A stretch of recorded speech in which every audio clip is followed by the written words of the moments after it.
ang sasabihin ko, interesado ang buong Pilipinas sapagkat ito, dito nakasalalay po kung sino nagsasabi ng totoo. Hindi ko po alam, Mr. President, Your Honor, kung paano ko, saan ako mag-uumpisa sapagkat hindi ako ang subject matter ng aking diniliver na privilege speech kahapon. Kaya kong sagutin at iisa-isahin sa inyo, ngunit ang nangyari, parang ad hominem ang nangyari. Sa akin po, natutukoy lahat ang inyong privilege speech ngayon, samantalang ang inaasahan ko ay sasagutin nyo yung privilege speech kahapon. Kasi kung ganun pong mangyayari, Mr. President, malilihis na naman po tayo sa inaasahan ng ating mga mamamayan. Dito lilitaw ngayon ang nauna pong mga patakarang nakita ko sapagkat kailanman hindi natin makakalimutan at huwag nating kalimutan na talaga pong nilimas po ang kabangbayan. Yun na po yung gusto nating pag-usapan dito. Kung sasagutin ko po ng isa-isa ang ibinibintang po ninyo sa akin, maliliis na naman po ang pinag-uusapan na kailangan na po ng taong bayan na malaman na po ang katotohanan. Sino po ang may pakana? Sino po ang mga mastermind sa nangyaring nakawan sa ating kabangbayan? Ito po ay hindi pangkaraniwang pagnanakawan, Ginoong Pangulo. Yun po ba ang gusto niyong mangyari, Ginoong Ping Lacson? Negative po. Sigurado hindi po yun. Bakit kayo po? po naglilist, sino pa po nagsimula nito? Nung una pong privilege speech ninyo, hindi ko na sinagot kasi ayoko magkagulo. Pero enough is enough. Kahapon, nanonood ako sa aking opisina, gusto kong bumaba, kaya lang malalim na ang gabi at ayoko maabala yung trabaho sa Senado. Nagsabi ako sa ating Senate President at ito'y na-manifest niya kahapon, narinig ko, na I was told na sasagot ako ngayong araw na ito. Wala pong gustong maglihis sa usaping flood control. Ako nga po, very passionate po ako dyan, mulat sa pool. Wala po kayo rito. Ako po'y talagang lumalaban sa korupsyon. Pagdating sa national budget, pagdating sa lahat ng usapin, hindi nyo po matatawaran ang aking hangarin. Maituwid ang lahat ng katiwalian dito sa ating bansa dahil hindi po tayo muusad. Pero enough is enough. Patuloy po kayo sa pag-atake sa akin. Balikan nyo po, res ipsa loquitur. Andyan po lahat eh. Wala po ko inimbento. Salita nyo po lahat yan eh. Sabi nyo, iniinsulto ko kayo. Sagutin nyo po. Totoo po ba o hindi yung ating napanood sa mga video? Totoo po ba o hindi yung aking mga binanggit? Tapos na po kayo. Tapos na po. Kasi po ganito I suggest that the two gentlemen address the chair instead of addressing each other. Sorry, Mr. President. Pagpaumanhin po ninyo, Ginoong Pangulo, ngunit nakakalimutan po ng ating Senator Ping Lacson na siya po ang nagumpisa sa ngayon lang eh. Ako rin po ay defensor ni Diskaya. Palagi niyang ipinipilit yon. Hindi niya makalimutan ang sinabi ko na nung ako po ay nasa Blue Ribbon Committee, tungkulin ko po kasi na ipaglaban ang sino man, witness man siya, resource person, siya po ang kauna-unahan na nag-apply ng Witness Protection Program. Sa aking palagay po, nung panahon na yon, ay kakailanganin namin siya sapagkat mga pangalang malalaki ang dapat na makuha natin. Hindi naman siya, ang ibig ko sabihin, si Diskaya po ang mismong nagbigay po ng kanyang kagustuhan. Nung una po, Mr. President, ayaw ko nga maniwala sa kanya. Kaya sinabi ko sa kanya, gumawa ka ng sulat, kahit sulat kamay, para sa ganun, walang masabi ang iba na parang ako pang nag-initiate sa'yo dahil hindi kita kakilala. Kailangan malaman muna natin kung ano ang laman ng iyong testimony. At kailangan ma-determine natin kung talagang meron kang may kukontribute na mga pangalan. Kasi importante na lumitaw ang mga pangalan ng mga taong talagang utak ng pagnanakaw na ito. Yun po ang pinag-umpisahan nun eh. Dahil mabigat ang kanyang gagawin, Mr. President, nakita ko sa kanyang kagustuhan na siya sumailalim sa Witness Protection Program. Kinilala ko naman yon, Mr. President. Malalagay nga sa alanganin ng buhay niya. Yun po naman yung nakalagay sa batas eh.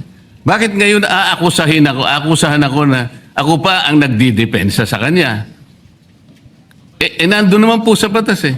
Kaya nga po nang ipilit po ng ating DOJ Secretary na pinipilit niya magkaroon ng restitution, sinabi ko huwag mong gagawin yan. Wala naman sa batas yan eh. Ipipilit ninyo sa pamagitan ng memorandum ninyo na kahit wala sa batas para siya maging katanggap-tanggap na witness protection program witness, ay gagawin ninyong mag-restitute siya. Wala po sa batas yun, Mr. President. Yun po yung nilalaban ko. Ngayon, napagkamalan niya na dinidepensahan ko. Hindi po pwede yung ganon, Mr. President.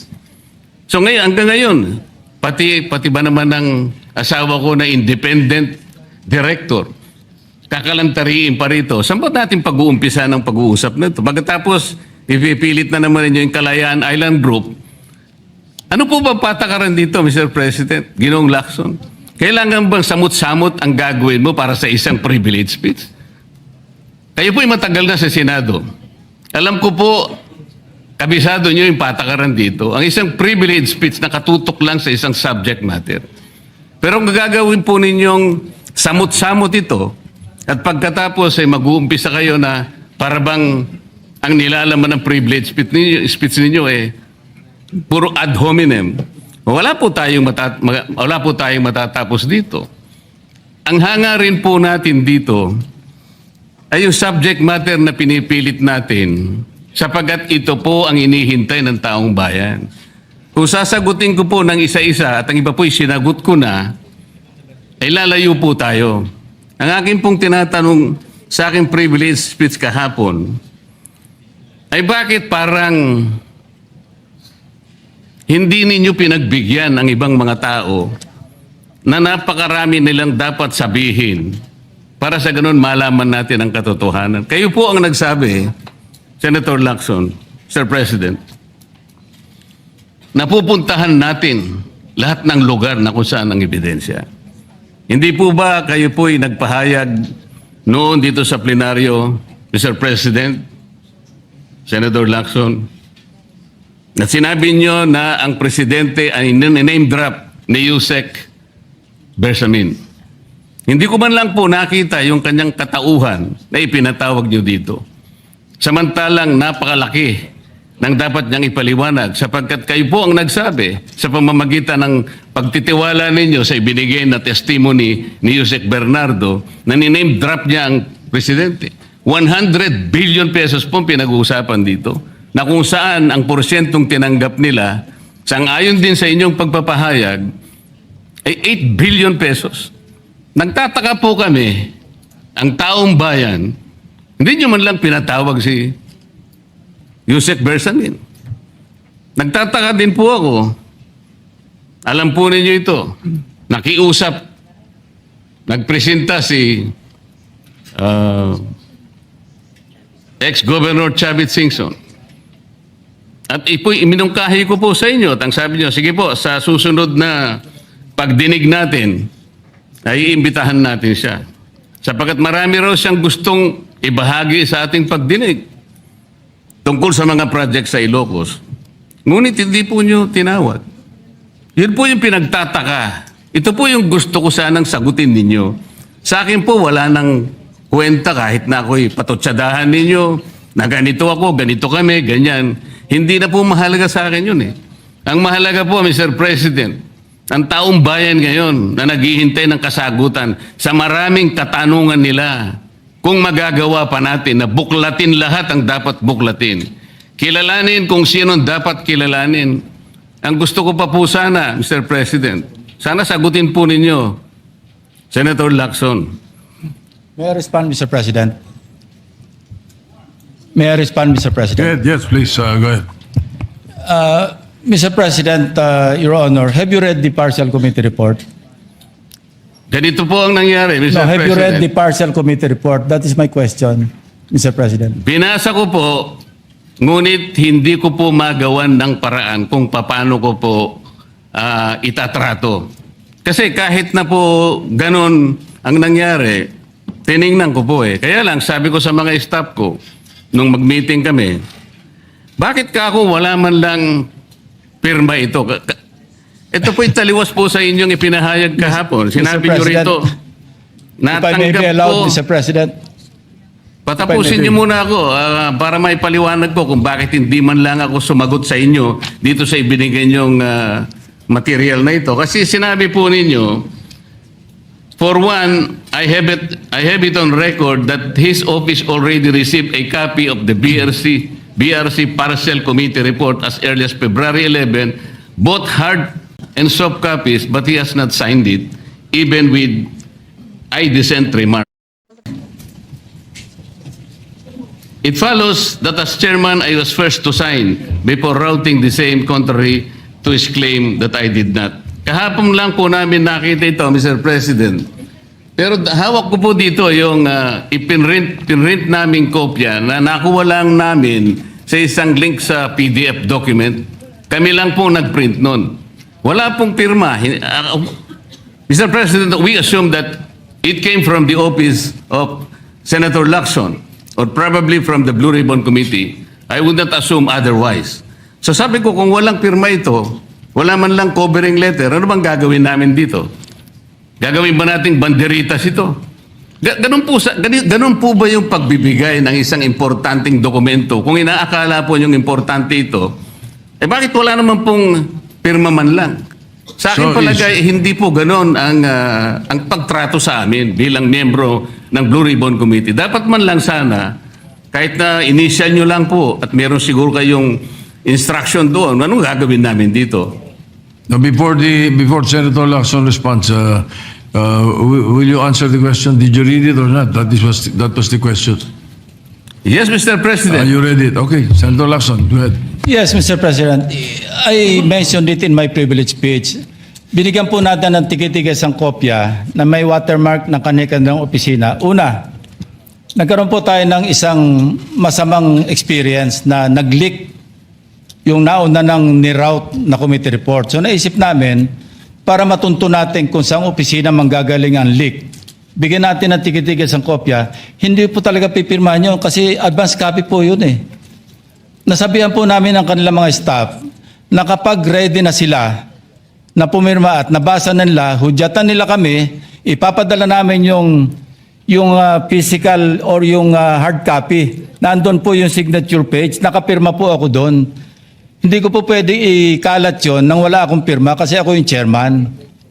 Hindi niyo po narinig yung aking paliwanag sa aking privilege speech na talagang walang pirma yung aming ikinalat sa bawat miyembro. Dahil yon para lang mapabilis kasi 400 pages po, alam ko magtatagal mabasa. So para simultaneously, isipin niyo po Mr. President, kung isang kopya lamang yon na aking igagala sa 17 o 20 miyembro ng Blue Ribbon Committee, isang taon po baka hindi pa tapos mabasa.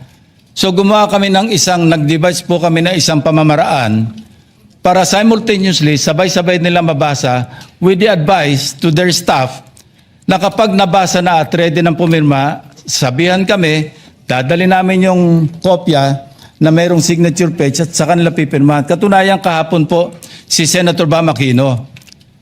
Binigyan namin sa kanya yung may signature page at pumirma siya. Hindi po matatapos kung yung 467 yata na pages, iisa-isahin namin iikot. Mahirap po.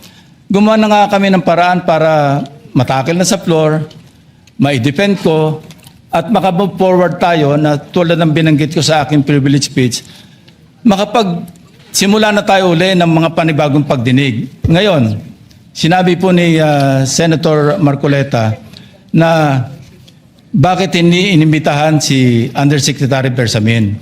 Kaya ko po tinanong, kung nabasa niya na yung report, kung meron po siya maipakita sa akin doon sa committee report o doon sa TSN, doon sa minutes ng pagdinig na nabanggit ang pangalan ni Undersecretary Bersamin.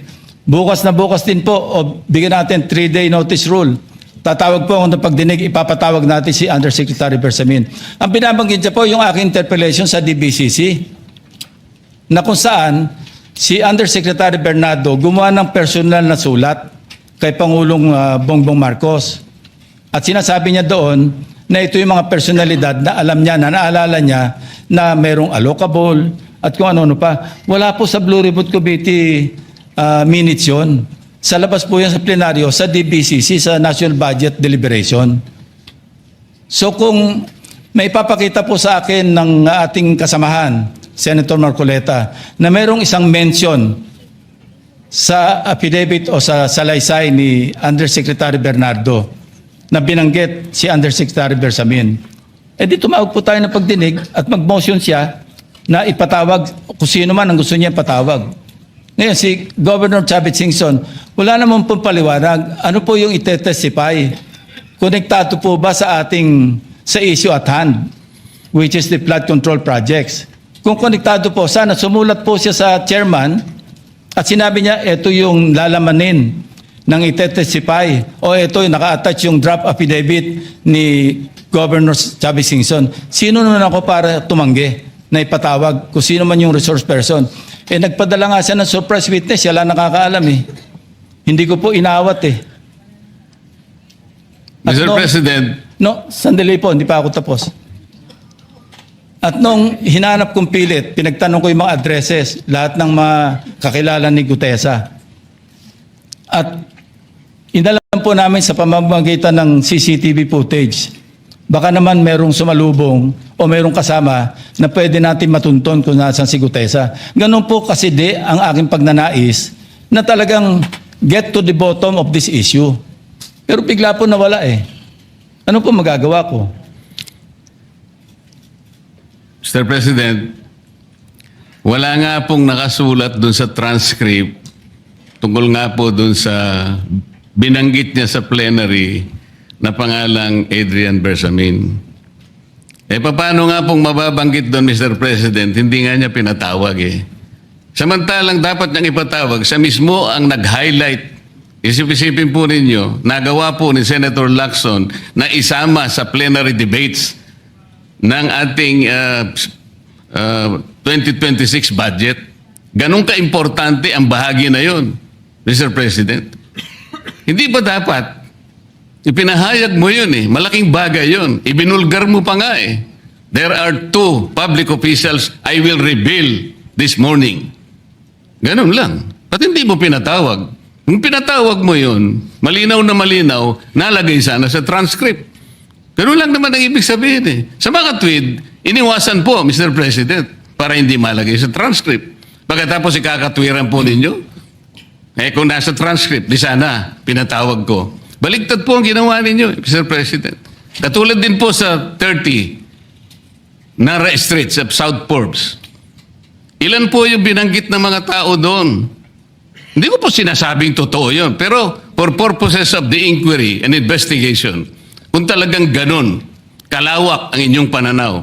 Dahil pati nga po yung pagpunta ni Gutesa, pati CCTV po ipinakita ninyo. And dami po sana ang pagkakataon na nakita sana lahat ng mga binanggit ni Saldico na mga ginamit na sasakyan. Makikita doon sa pagitan ng alas 9 hanggang alas 10 ng umaga. Tawagin natin yung kung sino man yung security agency doon. Pero hindi po ninyo ginawa eh. Pero sasabihin po natin, you wanted to emphasize one point. Kung nasaan ang ebidensya, ay talagang pupuntahan natin. Kayo po ang inconsistent eh. Pagkatapos ako sasabihin ninyong inconsistent.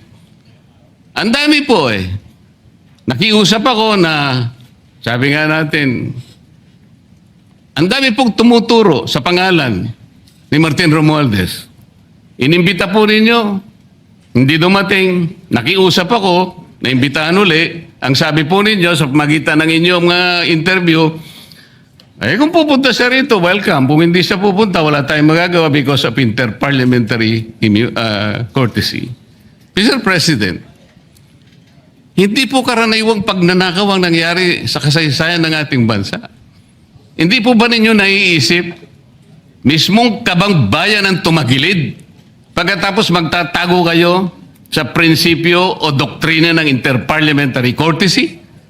Kung ako po ang chairman ng Blue Ribbon Committee, Mr. Chair, Mr. President, ito po'y gagalang interparliamentary immunity sapagkat ang pinag-uusapan dito ay interes ng mamamayan. Huwag po tayong magtago kung saan-saan. Sinabi po ninyo, Mr. President, Senator Lacson, yung Apostille Convention. Hindi ba pinahayag po ninyo sa isang pag-i-interview ninyo na kung si saldi ko lamang ay makakuha ng isang subscribe statement, kahit sa Zoom lang, ipatatawag namin siya. Bakit hindi po ganun ang ginawa ninyo? Pwede naman siyang mag-Zoom pagkatapos na magkaroon ng apostille sworn statement. Bakit hindi po ninyo ginawa? Meron naman pong Zoom eh. Natatakot yung tao. Nanganganib ang kanyang buhay. At palagay ko naman, nanganganib nga talaga. Iintay pa po ninyo na humarap sa inyo? Pwede naman ang Zoom eh. Kung talagang gusto nyong tuntunin ang lahat ng mga ebidensya na dapat nating puntahan. Ito po yung pinupunto ng aking privilege speech kahapon eh. Hindi ko nga po alam na kapag ako po ang magdi-deliver ng privilege speech, Mr. President, palagi po kayong nawawala. Kasi nga, nasa bandang huli na po ako eh. Pero kung talagang gusto nyo lamang, alam nyo naman nasa agenda po natin kung sino po ang tatayo para mag-deliver ng privilege speech eh. Ayoko pong isipin na sinasadya ninyo. Ngunit narinig naman po ninyo eh. Mr. President, pagkatapos isasama yung Kalayaan Island Group, ano po ba talagang pinag-uusapan natin dito? Yung kapakanan ng bayan, pinipilit po nyong pinagtatanggol ko ang China. Sa March 12 po, Mr. President, Senator Lacson, sana po may panahon kayo sapagkat ipinatawag ko sa magitan ng isang resolution at ito po ay alam na ni Senator Erwin. Pinatawag ko po ang NAMRIA, pinatawag ko po ang Philippine Coast Guard, Philippine Navy, ang DFA, pinatawag ko rin po si Justice Carpio at saka yung professor sa UP. At kung sino man po ang interesado, pero once and for all, malaman po natin dito kung sino ang sinungaling, kung sino ang makatsina, kung sino ang nagagaling-galingan at nagpapanggap na expert in international law. Sana po, Senator Lacson, nandun po kayo. Mr. President, may we hear from the chairman of the Foreign Relations Committee? Because his name was mentioned. May I just confirm if indeed he will call for a hearing and invite those people mentioned, Mr. President? With due respect. Well, as requested, if you would like to respond, Senator Erwin Tulfo. Thank you, Mr. Chair. This morning, I have received a letter from the Department of Foreign Affairs citing that they cannot attend, including NAMRIA, Mr. Chair, and we have already written to the various chiefs of staff of the members of the Committee on Foreign Affairs. They cited, including NAMRIA, that they cannot attend because of the fact that it is a matter of national security, Mr. President. And I also have a copy that will be sent to your office, Mr. President. The reason given by NAMRIA, the Armed Forces of the Philippines, and the Department of Foreign Affairs, Mr. President. In other words, Mr. President, the gentleman from Pampanga and Tarlac is confirming something that is not confirmed. Mr. President, that is too much of a statement. Kausap ko pa lamang ang chairman at kaming dalawa po nagkakausap at niremind pa nga ako yung mga nakarang araw na March 12, okay ka na. So, ang sabi ko sa kanya, ito po ang dapat nating maimbitahan. Bakit naman po nagkaroon ng issue sa national security ang pagdinig tungkol sa usapin sa West Philippine Sea? Mr. President? Ito na naman po ba ay patakaran para ilihis na naman? Hindi po pag-uusapan dito kung ano-ano mang klaseng teritoryo pag-uusapan dito. Ang pag-uusapan lang natin ay yung masigalot na pinalalaki nila at hindi nila maintindihan na walang kamatay ang West Philippine Sea. Nakalagay po kasi sa Administrative Order number 29 dated 2012, Mr. President. 14 na taon nang nakararaan, minanduhan mismo ang NAMRIA at ang DFA na mag-submit ng mapa at mga charts sa opisina ng United Nations General, as UN Secretary General, at inotify ang lahat ng international organizations katulad ng IHO. Ano po bang ibig sabihin nun, Mr. President? Alam po ba ito ni Senator Lacson, yung Administrative Order number 29? This is something between the chairman of the Foreign Relations Committee and the gentleman from Tarlac and Pampanga, Mr. President. Hindi po, tinatanong ko po kayo. No, kasi, I don't know Administrative Order number 229. oh, hindi po ninyo alam, sasabihin ko sa inyo. I don't Ulitin need to ko. know, Mr. President. I'm not interested. Hindi po kayo interesado sa isang bagay na napaka-importante sa ating bansa? Hanggang ngayon, hindi ma-drawing ang West Philippine Sea. Hindi kayo interesado? Hindi po ko rin interesado sa sinasabi ninyo. Maring hindi po kayo sinasabi na interesado Kasi, sa sinasabi ko. no, this Ngunit is- ang sasabihin ko, interesado ang buong Pilipinas. Sapagkat ito, dito nakasalalay po kung sino nagsasabi ng totoo. So ayaw po ninyong malaman ang totoo, Ginoong Lacson? Kasi po, Mr. President, ang ipapalabas na naman niya, yung China, may karapatan dyan sa lugar na yan. Kaya ayoko na po marinig kasi ilang beses na po natin narinig yan, medyo masakit na sa tenga eh. Alam po Kaya ninyo, sinasabi ko po, ayoko na alam po ninyo, marinig Mr. kung President, nanggagaling sa kanya, Mr. President. si Senator Lacson po ay, ang pagkakaalam ko, isang magaling na investigador. Eh ngayon po pala yung manghuhula na. Paano po niya nahulaan? Ang sasabihin ko ay, The debate is going into Yeah. motives and all of that. So, motu proprio, the presiding officer declares the session suspended.